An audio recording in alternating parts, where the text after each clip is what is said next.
E aí, pessoal, bora lá? Mais uma aula?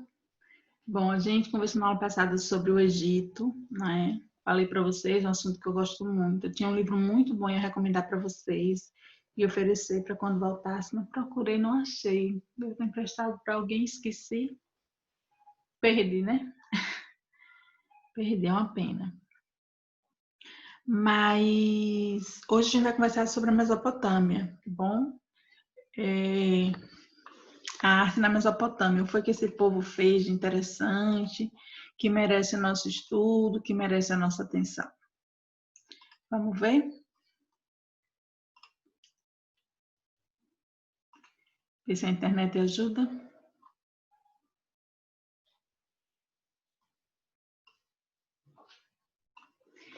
Bom, gente, a Mesopotâmia é uma região das mais antigas que se tem notícia, né? Ela é de cerca de 2.500 anos antes de Cristo, antes de Jesus Cristo chegar à Terra, né? Essa região hoje corresponde ao Iraque. E o Iraque a gente precisa falar pouco, né? Nós sabemos como é que vive as pessoas, como é que vivem as pessoas hoje no Iraque. A gente sabe dos confrontos religiosos que eles enfrentam. Parece que é um lugar marcado pela violência por todo o tempo. Parece que é um lugar assim onde o mal habita mesmo. As pessoas têm sofrido lá desde sempre, me parece. Bom, o primeiro rei da Mesopotâmia foi um rei chamado Hammurabi. Ele era um homem muito rígido, ele chegava a ser cruel, mas ele também era, sabe aquele ditado, olho por olho, dente por dente, de aplicar assim com a mesma medida as coisas? Então, essa expressão olho por olho, dente por dente, inclusive, é uma expressão dele. Você vê que até hoje a gente usa, né? O homem disse isso há 2.500 anos antes de Cristo. A gente está no ano 2020 depois de Cristo e ainda repete o que ele falou, olho por olho, dente por dente. Então era isso, ele era um rei muito rígido, né, rigoroso mesmo, e ele fez suas leis, chamava Código de Hammurabi. Ele desenvolveu as leis que aquelas pessoas que conviviam ali sob sua proteção, né, ali na sua região, eram obrigadas a cumprir. Foi chamado de Código de Hammurabi.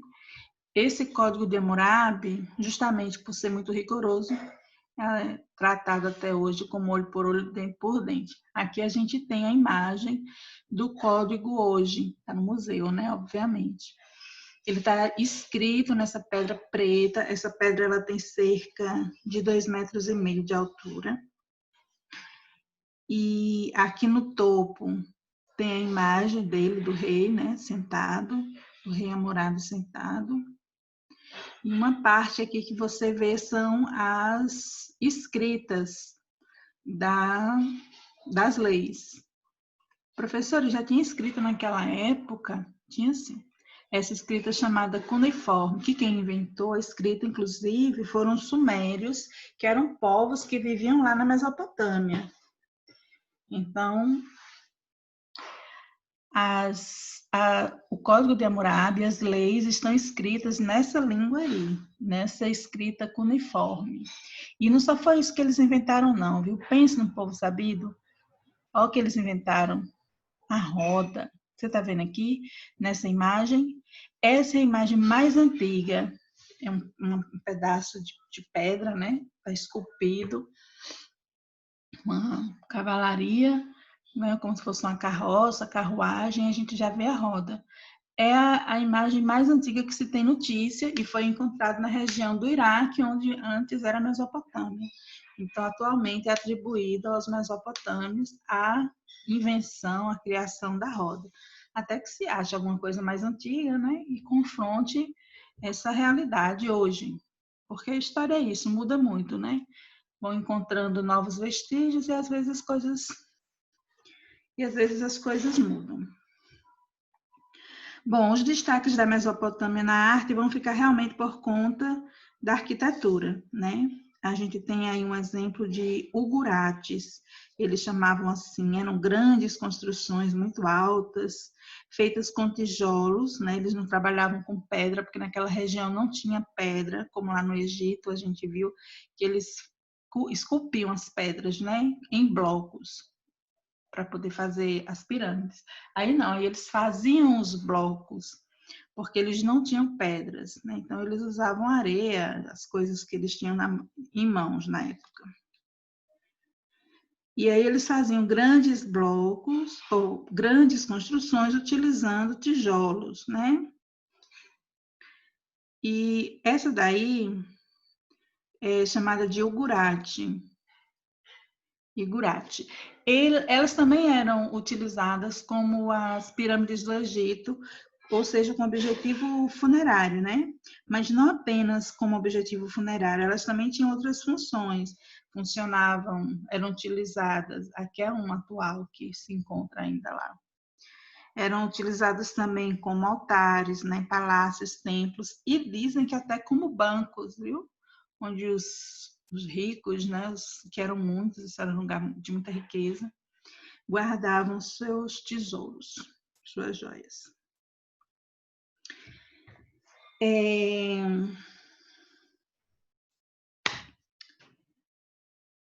De toda a arquitetura da Mesopotâmia, as mais conhecidas, com certeza, que se ouviu falar, não é? Com certeza são o Jardim da Babilônia e a Torre de Babel. Né? O Jardim da Babilônia e a Torre de Babel. Aí a gente tem uma imagem da Torre de Babel. Por aí existiu a Torre de Babel? Então, gente, é um mistério, não se sabe, né? Não se sabe, ela é citada na Bíblia, mas ninguém sabe se é tida, se é uma alegoria, né? Ou se de fato existiu. Há quem diga que sim, há quem diga que não. O fato é que, por enquanto, não se prova. E os Jardins da Babilônia, que foi considerado uma das primeiras, né, 7 maravilhas do mundo.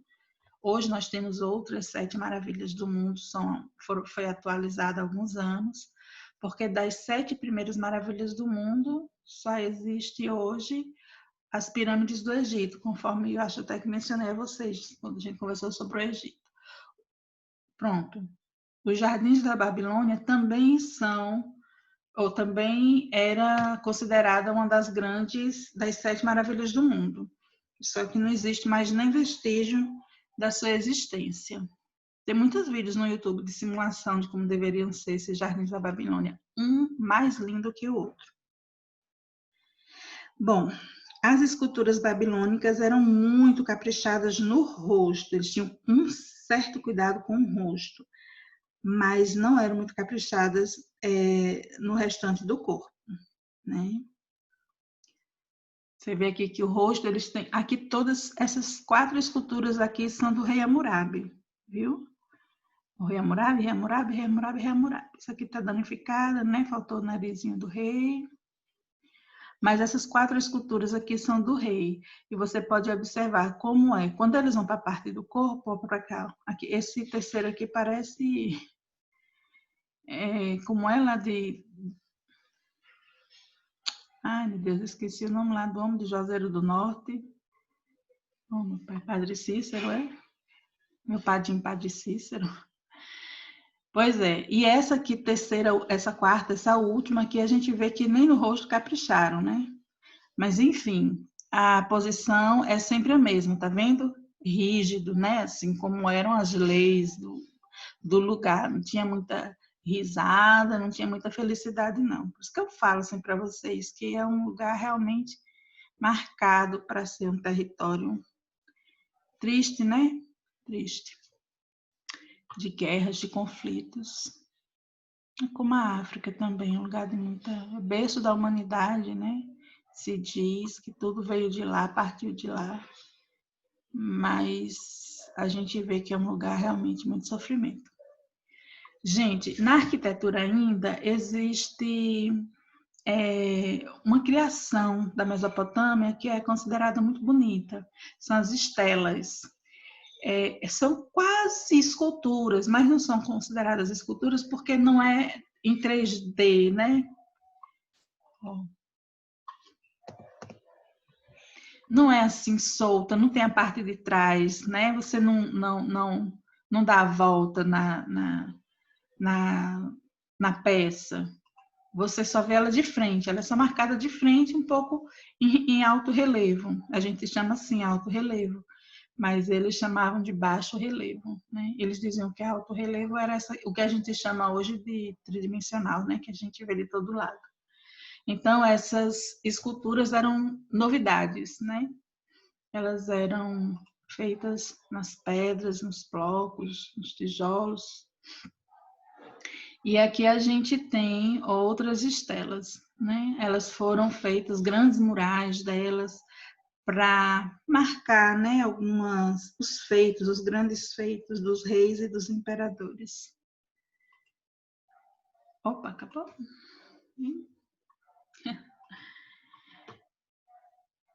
Vamos lá.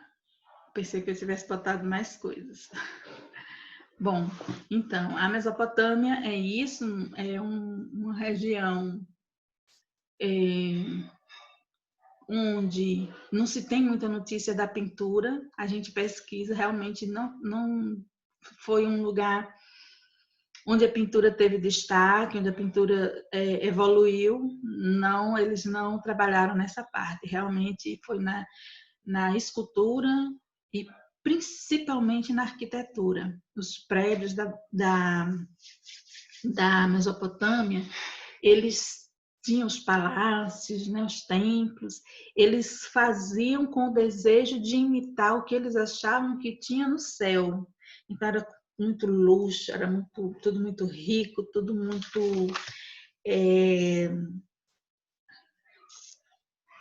grandioso, né? Era tudo muito, eles tinham eram muito exibidos, né? Era muito exibicionismo.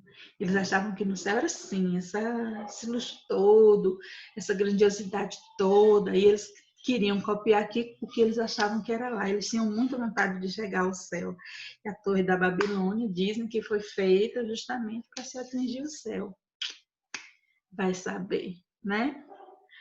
Bom, Torre Babilônia era só isso mesmo que eu queria conversar hoje com vocês. Semana que vem a gente se vê de novo. Se Deus quiser, se cuidem. Quem está me devendo atividade, por favor, faça. Que é isso, rapaz. Vamos cuidar na vida. Eu faço minha parte, você faz a sua, tudo dá certo. Tá bom? Um beijo, até a próxima aula.